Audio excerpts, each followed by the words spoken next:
And check out the view from the CTV Skywatch camera looking north on 13th Street North. Just under an hour ago, already seeing the last gasp of the light. And just a reminder that this is the shortest day of the year as far as daylight hours go. But on the flip side of that coin, starting tomorrow, we'll start to gain a few seconds, turning into a few minutes every day from here on in.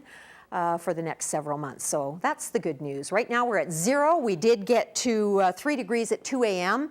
At midnight we were at -4 and that was our low. So temperature wise we're not doing bad at all. Check out the temperatures here in southern BC. Not looking too pale right now as far as values go. What we are watching is just some mid to high level cloud making its way across. We have 2 systems that we're watching and those are the reasons why the winds are going to be so strong tomorrow. We have a very nice area of high pressure that is continuing develop and push north as it develops, and we have a low pressure center to the north. The rotation around both of these systems is going to become even tighter. The space between the systems is going to get smaller, and that will funnel the wind between the 2 systems, and that's why the southwest corner of the province, everywhere from Cardston, Fort Macleod, Pinch Creek, all in wind warning criteria right now and will continue to be overnight tonight and tomorrow. Low pressure center making its way across to the north, and we can see as the forecaster loop continues to move ahead, you can see that by tomorrow afternoon, we've got isolated precipitation in the foothills and the mountains.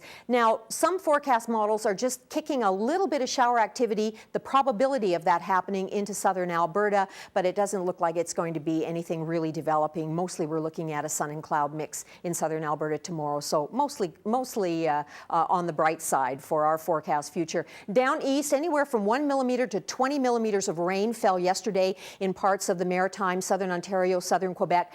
Cloud cover continuing to build and move across, and some of that precipitation as you get further into Atlantic Canada has already turned into some snowfall in St. John's. Sun and cloud mix in Winnipeg right now, -5. Some showers in Regina at -3. -3 and cloudy in Saskatoon. 2 degrees in Edmonton. 3 degrees on the coast in Vancouver. Up in the Yukon in Whitehorse, could see 20 centimeters of snow in the next 24 hours. Dempster has wind warnings and blizzard warnings in place right now, and Yellowknife -17 degrees and expecting some light flurries overnight tonight.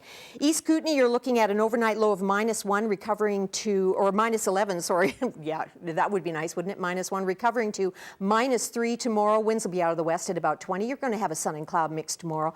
Partly cloudy skies overnight tonight in the Crow's Nest Pass. Windy tonight, windy tomorrow. 2 degrees for a daytime high and a very nice sun and cloud mix for you tomorrow. For Medicine Hat, looking at clear skies tonight down to -6 degrees. Lots of sunshine for you tomorrow. Lots of wind as well, gusting to 60 kilometers per hour in the afternoon.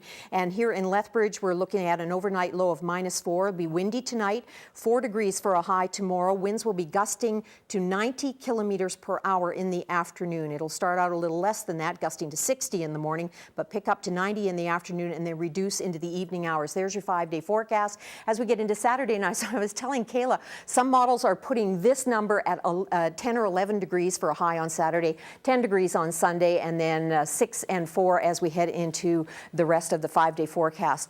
No white Christmas for us here in southern Alberta.